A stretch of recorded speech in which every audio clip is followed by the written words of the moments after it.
Why don't we start, though, with your big speech today and the big announcement contained therein, £500 million to get people into work? Yes, good morning, Neil. I said over a year and a half ago at the beginning of this crisis that my economic priority was going to be people's jobs, and today's announcement doubles down on that. A year ago, we outlined our plan for jobs, and since then, the labour market has performed incredibly strongly. If you just think back, people were expecting the unemployment rate to reach 12%, and thankfully, it's less than 5%. It's been falling for months now, more and more people getting into work, record numbers of job vacancies. You know, that shows me that our plan for jobs is working, which is why today we're extending that plan for jobs into next year to keep supporting people.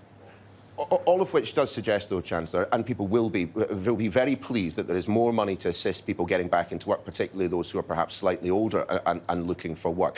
But doesn't all of this suggest that with the end of furlough, we will have to expect some pretty significant rises in unemployment? I said right at the beginning of this crisis it wasn't going to be possible for me, or quite frankly any Chancellor, to save every single person's job. But what I do know is that the interventions that we put in place have made an enormous difference. As I said at the beginning of this crisis, people thought the unemployment rate would get to 12%. That's millions and millions of people out of work. In fact, the unemployment rate has now been falling for about 6 months in a row. It's under 5%. We have a lower unemployment rate here in the UK than America, Canada, France, Spain, Italy, amongst others. And there are record numbers of job vacancies. So I think the plan is working. Now, of course, some people sadly have lost their job and will lose their job. But that's why I want them to be reassured that we are throwing literally the kitchen sink at helping them get a new job, new skills, new opportunities. And we know that that's been working over the past 12 to 18 months. And that's why we're doing more of it today. Clearly, as mentioned in the introduction, you are speaking to us from Manchester, from the Conservative Party conference. And one thing I am sure, practically every attendee would wish to hear from the Chancellor, and indeed the Prime Minister, is that there won't be any more tax rises. The manifesto promise has been broken once. Can you guarantee that it won't be broken again? Well, it was a very difficult decision to put up people's taxes. No Chancellor wants to do that, certainly no Conservative Chancellor. Difficult for me, difficult for the Prime Minister. But just remember why we did that. That was to make sure that our NHS could get the significant resources that it needs to help recover strongly from coronavirus, given the backlog of missed operations. I will just get on to that. And also, alongside that, to usher in some reforms to social care that governments have ducked for decades. And this Prime Minister deserves enormous credit for gripping those and implementing some changes there, not least to invest in our social care workforce to make sure that they get the recognition that they deserve. And those things are significant investments, £12 billion, and we need to pay for those. And that's why we took the difficult but I believe responsible decision to do what we did. Sure, but at the same time, we are hearing from the Local Government Association that they are going to have to see council tax rises perhaps as large, coming close to double figures, 9%, to plug the black hole in social care. I mean, can you guarantee that we won't have to see a rise in council taxes? Well, social care is funded by a mix of different ways. One way is through local taxes, like council tax and the adult social care precept. Now, that's existed for years. That's one part of the funding system. Yeah, and the other part of funding comes from national government. And we know this. Well, I can't. Yes, and later in the year we have something called the Local Government Finance Settlement, Neil, where the Secretary of State for local government sets out all the plans for local government for the coming year. It wouldn't be right for me to preempt that. But what people should know is we want to put more money into social care. That's why we took the decisions that we did. There will be, as I said, these are landmark reforms to cap the catastrophic costs that people will be liable for, more investment in the social care workforce, more integration between the NHS and social care, and, as I said at the beginning, significant investment in the NHS to make sure that we recover strongly and work our way through the backlogs. Let's talk supply chain then, just for a brief second. It has been reported that figures from the industry met with representatives from the government back in June about the risks, the issues within the supply chain. They warned about potential numbers. Did that meeting not take place, or did the government just ignore that they had been warned that this was all coming down the pipeline?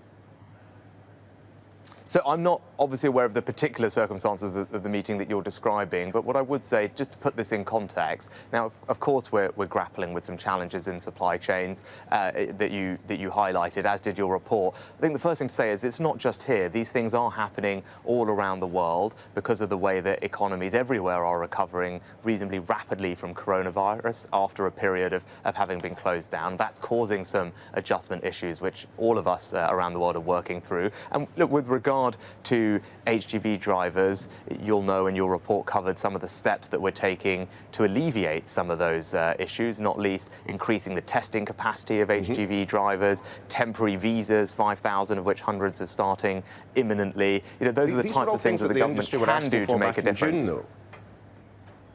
Well, so I'm not aware of the particular meeting you had, but it's also worth bearing in mind that this, as I said, there are a shortage of HGV drivers, not just here in the UK, but across Europe. I think the last data I saw from an intelligence body said something like hundreds of thousands of shortages across Europe. So this is as I said, this is not just an issue that we are grappling with here. It's broader than that. But we are doing, and people should be reassured that we are doing absolutely everything we can to mitigate those challenges best we can. I suppose the question is then, but you know, if we'd got started a little bit sooner in all of this, we might not be in the situation we're in at the moment, where both you and the Prime Minister are not ruling out shortages come Christmas time. Well, what we are saying is we're determined to do everything we can, and we are, you know, whether it's with HGV drivers or more broadly, to ease some of the challenges that we're seeing in supply chains. So speeding up testing capacity, temporary visas, these are the types of things that can make a practical difference. We are committed to doing all of those, and we continue to engage with the industry and different sectors to see if there are other things that we should or could be doing. But as I said, we're working very hard to mitigate as much of the challenges here as possible, whilst acknowledging, you know, these are not issues that are confined solely to the UK. Many countries are seeing the same thing. I mean, as someone else within your party said not that long ago, it does appear that the government believes that there is an upside to these big supermarket supply chains being broken up. I mean, if that's the case, what is it? Sorry, I didn't quite understand your question. Upside into what? Sorry, Neil? The upside into the breakup of the supermarket supply chains. A breakup of the supply chains. I don't think anyone would say that there's an upside to, you know, people struggling with supply chain challenges and not being able to get what they want at the time they want it. No one wants to see that. I think what we have said more broadly is, over time, you know, one of our desires is to transition ourselves to a higher wage, high skill, more productive economy. I think that is a good thing. That's part of what today's Plan for Jobs announcement is about, in fact. It's giving people the skills they need to get well-paid jobs. Now, over time, that's the type of economy we want to have, which is why people don't want to just pull, as a Prime Minister, we don't want just to pull the lever on more unskilled migration. Now, in the short term, that's a pragmatic response to some of the things we're seeing, but longer term, we do want to have people in well-paid jobs, and I think that's probably the point, whether it was my colleagues or others have been trying to make. Indeed. Just on Friday in an interview, the Prime Minister said this: never mind life expectancy, never mind cancer outcomes, look at wage growth. What does it say of this Prime Minister's priorities that he eschews, you know, concerns about rises in cancer diagnosis? He eschews concerns about, you know, life expectancy dropping in favour of wages. No, I think that is a mischaracterisation of what he said. And you started this interview earlier asking me about tax and tax rises. You know, this is a Prime Minister and a government that has taken that difficult decision on tax precisely because we want to improve cancer diagnosis and catch up on all the missed appointments that people had. And just 2 days ago, we announced, I think, something like 40 new community diagnostic hubs across the United Kingdom to do exactly that, an early screening and diagnosis of things like cancer through MRI, through ultrasound, because we are committed to people's health. I think we've seen that over the last year and a half. And as this interview started with, we're prepared to do some quite difficult things on the tax side to make sure the NHS is well funded and to do so that we can do all the things that you just talked about. Just on taxation, though, once again we have seen a fairly significant data dump of papers, this time referred to as the Pandora Papers, pointing out that presidents, prime ministers, billionaires are all taking advantage of offshore tax regimes. Leaving that to one side, I just want to ask a very straightforward question. Have you ever benefited from an offshore arrangement? No, I haven't, and I think I've seen these things overnight as well, and so obviously it's tough for me to comment on them specifically, given they've only just emerged, and of course HMRC will look through those to see if there's anything we can learn. But broadly, people should know that we have a very good track record on exactly this type of activity and tackling it. We've led the world in improving the sharing of information between tax authorities, law enforcement agencies, registers of what are called beneficial ownership. It's something that we are proud leaders of here in the UK. But as the paper showed, this is a global phenomenon. There's a global dimension to it. We can do our bit, but we require other countries to cooperate with us as well, and you will continue to expect us to press on that.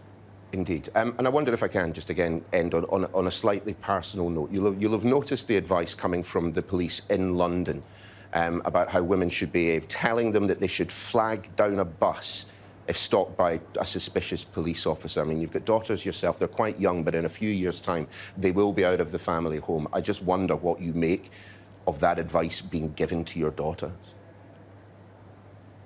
Well, of course, we all should be able to trust the police, but the fact that you're even asking this question, I think, demonstrates to me and to everyone that there's a problem and we need to address it.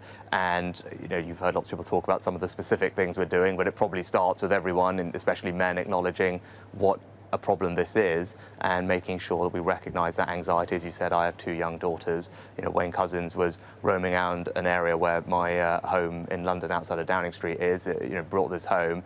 We have to recognise what a challenge this is and work very hard to address people's fears.